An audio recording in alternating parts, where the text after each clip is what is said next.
So I think the Naira redesign policy is something that was supposed to be good in theory. Like theoretically, it is a good thing. Theory, like stopping of vote buying, which has become like I said, we've accepted it into our culture that you have to spend money, you have to bribe. If you do not even have the money to give, you are not smart, you are not wise, you are not serious, Unestablished. you've not even started. You're not serious for politics. The money has been seen ahead. So I think that it's a good thing to do in theory. Now the thing is that there's a difference between theory and the practical application. So now what does this design mean for us as Nigerians? First, mass start. Today, I wanted to withdraw and I was given a rate of 400 naira per 1,000. So That's black market. yes, Naira black market. there's black market fuel, there's black market naira. Yeah. I was told 400 for 1,000 naira. Yeah. So someone asked that, what if I want to withdraw 10,000? And the person said it clearly, then that is 2,000 naira. Sorry, 5,000. 5,000. 2,000 naira. 50%. I don't think that is 50, let's say, but close to. For 10,000, 5,000 now. For 10,000, 4,000. 4,000, that's 40%. 40% of the, yes. Thank goodness. That is the thing. So why is this happening? Because of the same Naira design policy. Yeah. So this is the practical problem of the thing. So now if we are looking at what it has done, the first thing is that the Naira as a physical tender has become scarce. There is a scarcity of Naira. And it is something that I found very surprising because I was like, how can Naira be scarce? Is it bread? They say if you plan to, or if you fail to plan, you plan to fail. Yeah. And I believe that came into play here because a lot of Nigerians are not versed with online banking. A lot. Huge percent. Even the ones in modern society, modern areas, they don't even know what's online. In fact, it doesn't cost that mind. I got to wiki, I don't think about it. It doesn't cost my mind. Precisely. Yeah. So a lot of Nigerians prefer hard and fast. They like to see their money physical, yes. And it takes a lot to pull people away from that mentality. To say, okay, go and use your bank app, police will be cashless policy as they always flash it in our face. And they have not made the provision for us to have a free flow cashless policy in which you can transfer money without fear. You understand? You can access your mobile app without fear of it hanging. You go and buy things in a public restaurant, you spend over an hour there trying to make sure your payments go through and everything. So it's frustrating. Like an example, you go to the restaurant and like the government, they have a lot of, especially CBN, they have a lot of confidence in our banking system. But they fail to know that this banking system has a lot of problems, a lot of frailties, a lot of loopholes. You can go to a restaurant now with your ATM card, not over a transfer, and eat comfortably, eat 3K amala and everything. I want to pay and I end up declining. Before you know, you start washing plates and start cleaning cobwebs. Consistently poor choices on the part of the federal government. Yeah. You can have a good vision, but if you make wrong choices, that vision is going to be something else. So now what they don't want to do, vote buying or fight against vote buying. But what is actually happening is that Nigerians are struggling to meet up in their lives and in their living. Yeah, it's difficult. It is another layer of hardship that has been added to Nigeria. The current hardships. Yes, we are still fighting with the increase in the cost of fuel. Yeah. Now we also have to deal with scarcity of cash to even purchase that expensive fuel. Yeah. Yes, and it is not everywhere. And this is just fuel. We go into transportation.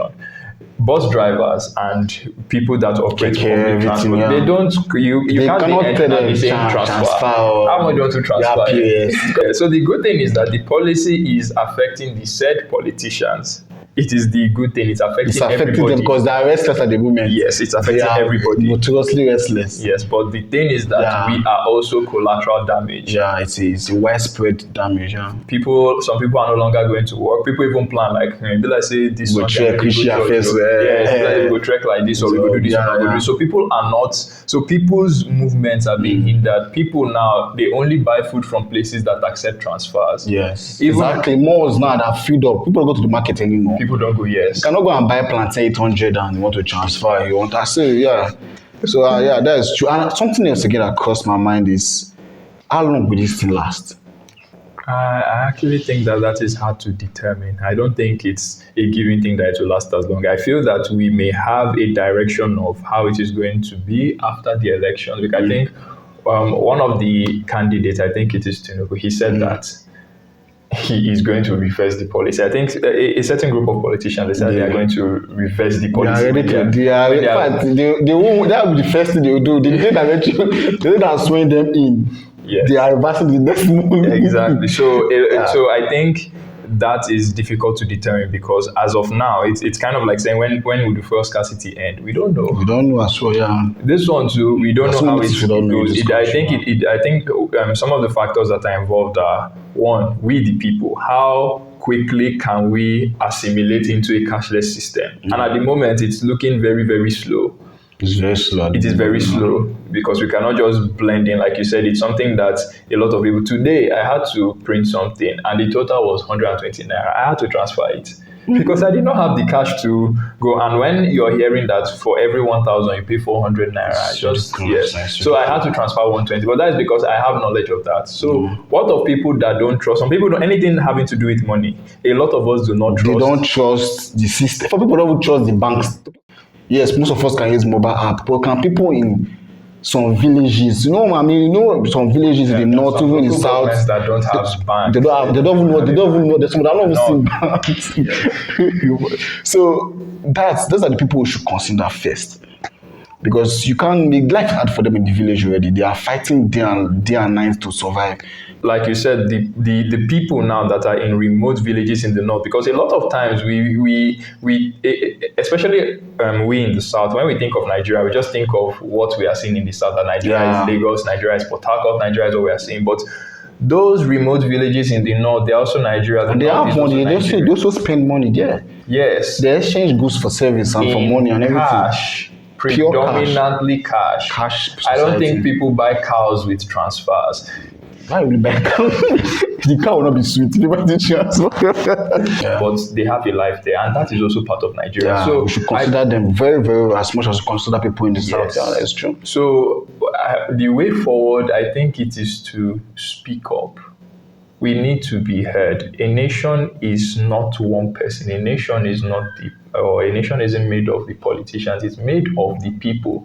The people We employ them. we are the ones we're the employers and the employees. But that is the thing. In theory, In theory. but when we come to the practical aspect of it, it's like they are the lords and we are the peasants. Yeah. And we are just doing the will of the lords. But that is not how it's supposed to be. So I think the way forward, we need to amplify our voice. How we are going to do that is the subject matter, because for we to come together and say, okay, enough is enough, we need access to money, we need to stop being like this. If a policy is implemented, you will feel it.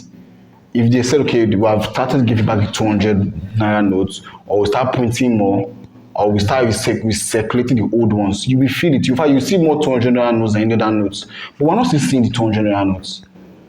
You understand? Yeah. Because the fight is, the politicians have stacked up 1,500. So it will be difficult for them to go and start changing their billions back to 200 naira. Yes. You cannot just go and change a billion naira to 200 naira, except you want to use a ship or an helicopter or a plane to carry the money. So that's why it's like a chess game. And the federal government is winning at the moment. And the people that this thing are meant to attack, we are seeing the people. Yes, we are seeing. And they are retaliating blood and sand. They are ready to die for this.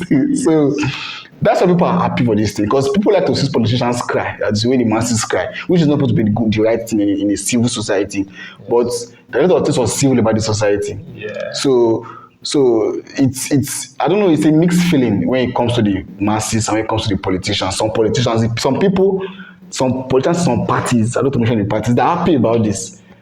They're happy because they know they have not accumulated enough of money that some other parties have accumulated. That the period suffering here, you could really relate it to man-made suffering. Okay, who can stipulate the exchange rate of PAS? Who is the person that can say, okay, take 400 naira for 1,000? I heard in some places in Bayelsa, they take 700 naira for 1,000. Who bought that? They don't have a PAS organization that does come up, or they have a central bank of POS people. So you see those little things Nigerians can help themselves.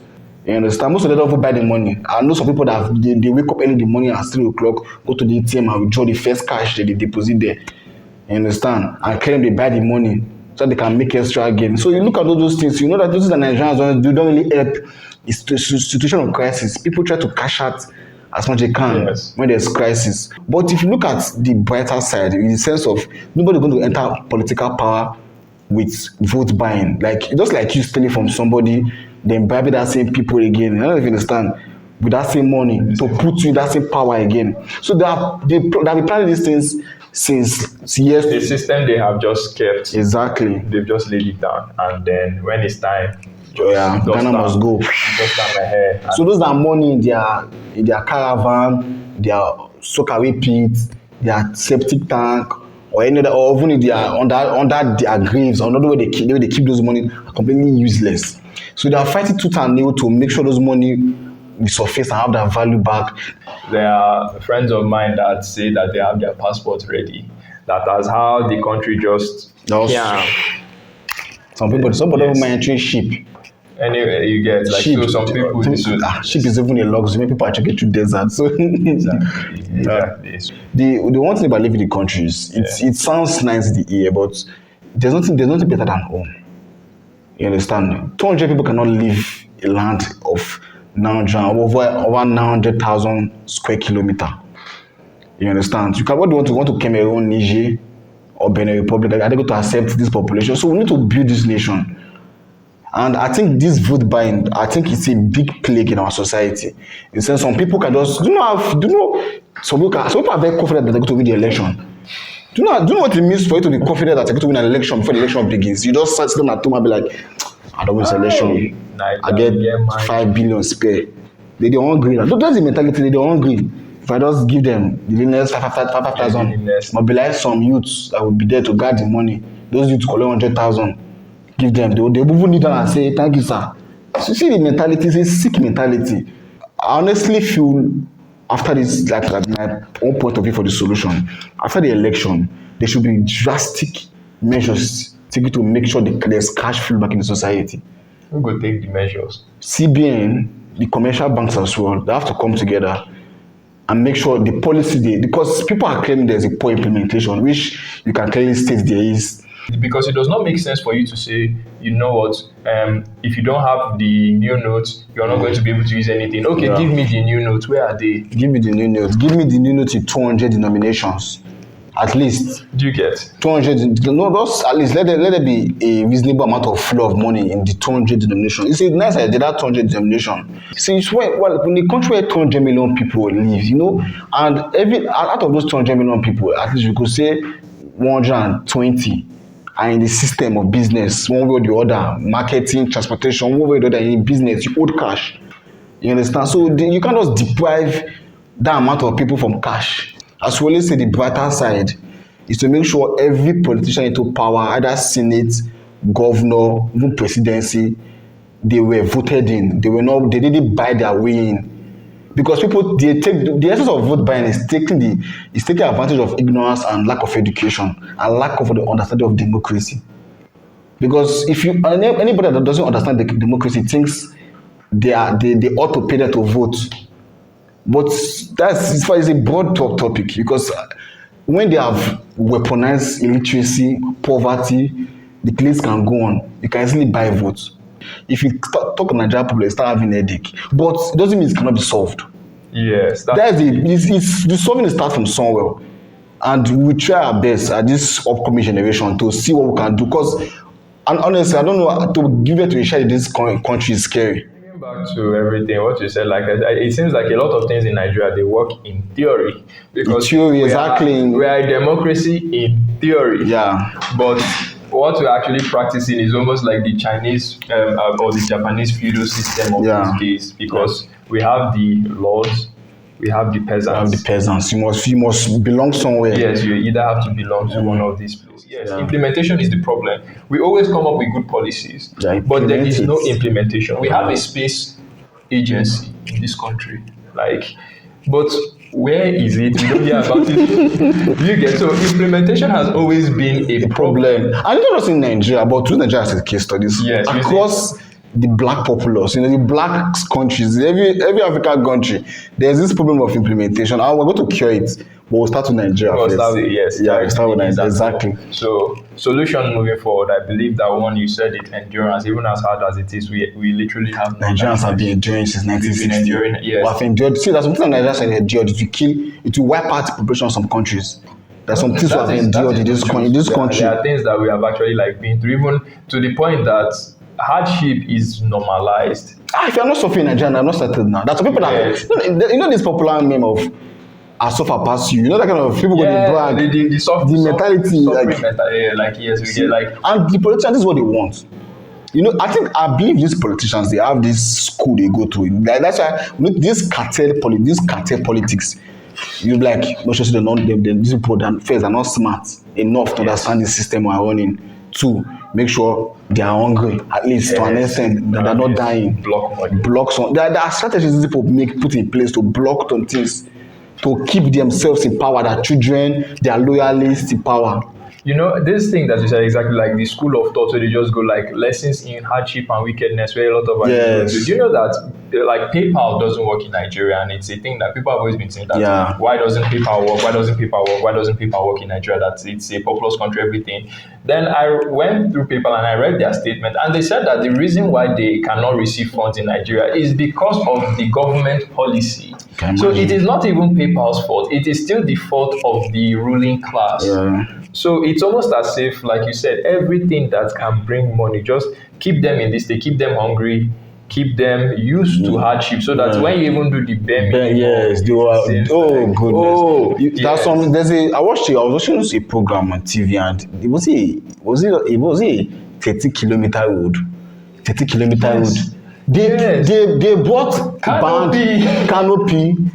They were eating, they were celebrating. And the road, that road will not last before the next 2 years. The road, in fact, if more than 4 trucks pass that road, might start degrading. You saw that, yes. And it was a governor. A 13-kilometer road, and he was dancing. See canopy with people jubilating. I was just giving him titles. Yes, I was like, this is it. We are so used, that is the thing, we are used to hardship to the point that the basic meaning, this is a road. Even by right, you're not supposed to be celebrating bridges, not to talk of roads. It is a road to move. You see, they can say this answer. Some people will say, "I'm not appreciating." We are not appreciating. You see the mentality. And by God, it is changing. Because education. See, I'm not education. It's another big topic you have to. It's another big topic of discussion. But the good thing about education is it brings enlightenment. Yes. It makes you compare different system of government, and you can also give an attribution to social media. You look at the lifestyle of average your measurement in Australia, in France, even in Brazil. You notice that different from yours. Why? Because there are some things put in place. One, some of them have good roads first. Two, they have constant electricity, which is in fact the problem of electricity is another topic. It's a very notorious topic that I don't know which country we want to develop without constant electricity. They have good access to healthcare. The amount of youths that have died in teaching hospitals across the country, from UPTH, even ULTH, that have died from teaching hospitals, young people, not to mention the old ones. So you see, the problem of Nigeria is so intertwined that you have to start untying them one by one and addressing them. So it's a long way, but it's achievable. Countries have done it. It's not magic. I was just showing the news that it is Zimbabwe or it was Zambia. They have constant power. There's no magic in good governance. There's no magic. I know it's in the country where there's division among religious line, tribal line. Every part of the country there's division. Most people think, in fact, you must find your ethnicity. There's another ethnicity in your ethnicity. You must you see your own tribe. There's another tribe in your tribe. So for a country to move forward, we need to unbuckle those lines, because those lines they were put in place by the whites to divide us. The elite then they took it as an advantage. You understand? You can't say Yoruba and Hausa man and Igbo man, a wealthy elite quarreling among themselves. They drink and party together. We need cash. If it's 200, give. See, Nigerians are people that our DNA is survivor. Nigerians have survived to the extent that I'm telling you, if you take the DNA of a Nigerian person and take it back to the Stone Age, Nigerian man will survive. I'm not saying we have survived so much that our DNA should be kept. They should store our DNA for future generations to You observe. don't see. I would say to the government, consider the people. Please consider the people. A nation is, we are supposed to function as, there's a difference between a country and a nation. And there is a difference between a place and a people, even if it's a country. It is possible for you to care about Nigeria as a place, but it is also possible for you to not care about Nigeria as a people. And the people define the place. It's not the place that defines the people. So I plead with the government to consider the people, the nation as a people, because Nigeria is not a name, it is a people. Make things easier. If you want to bring out a policy, make sure that there is a framework to implement it effectively so that we will not be in positions like this where we are handicapped, where we are slaves in our own country. And to the people, I would say that let us just endure a little more. We have survived through so much fire. We are supposed to be charcoal, but we are still here. So I would say that let's just endure a bit more. Let us amplify our voices. Let us speak because we are the nation. The leaders, we chose them. They are our representatives. So we are to speak to them with loud voices so that they can know how serious we are. Non-violently, but loudly. Thank you.